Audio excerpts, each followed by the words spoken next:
ধরেন আপনাদেরকে একটা প্রশ্ন করলাম, মুঠা কাদের বলে? উত্তরটা এমন হবে, মাটিতে পয়সা পড়ে গেলে যারা কুড়িয়ে নিতে পারে না তাদেরকে মুঠা বলে। তো এক ভদ্রলোক খুব মুঠা ছিলেন, সবাই তাকে কুমড়ো পটাশ বলে খেপাতো।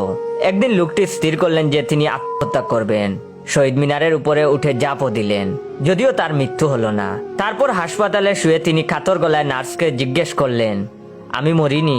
তখন নার্স উত্তর দিল, আজ্ঞে না, তবে ওই 4 জন মারা গিয়েছে। তখন লোকটি বলল, কোন 4 জন? তখন নার্স বলল, যাদের গায়ে আপনি পড়েছিলেন। এখন প্রশ্ন হলো, রুগা কাদের বলে?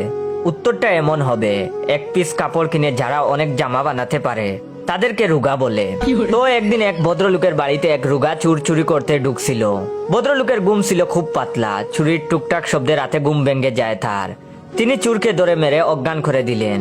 এরপর তিনি তার ছেলেকে ঘুম থেকে তুলে বললেন, পাশের ঘরে একটা চুর অজ্ঞান হয়ে পড়ে আছে, তার পাশেই একটা দড়ি দেখে এলাম, যা চুরকে দড়ি দিয়ে বেঁধে ফেল গিয়ে। তখন পাশের ঘর থেকে ঘুরে এসে ছেলে বাবাকে বলল, বাবা বুঝতে পারলাম না কোনটা দড়ি। এখন প্রশ্ন হলো, বেটে কাদের বলে? উত্তরটা এমন হবে, যারা ফুটপাতে পা ঝুলিয়ে বসতে পারে তাদেরকে বেটে বলে। বেটেদের আকশি দিয়ে বেগুন পাড়তে হয়। তো এক ভদ্রলোক খুব বেটে ছিলেন। ভদ্রলোকের বাড়িতে একদিন ওনার স্ত্রী এক বান্ধবী বেড়াতে আসেন। তখন মহিলাটি তাদের বাড়ির দরজার নিচের দিকে একটা গর্ত দেখে অবাক হয়ে ভদ্রলোকের স্ত্রীকে জিজ্ঞেস করলেন, ওটা কি ইঁদুর চলাচল করার গর্ত? ভদ্রলোকের স্ত্রী তখন স্মার্টলি জবাব দেন, না, ওটা ওই হোল আমার স্বামীর ব্যবহারের জন্য।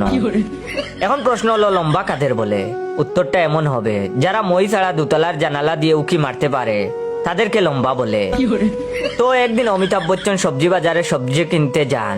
লেবুর দোকানে গিয়ে তিনি দোকানদারকে জিজ্ঞেস করলেন, পাতি লেবু কত করে? তখন দোকানদার উত্তর দেন, আগে এগুলো পাতি লেবু নয়, বাতাবি লেবু।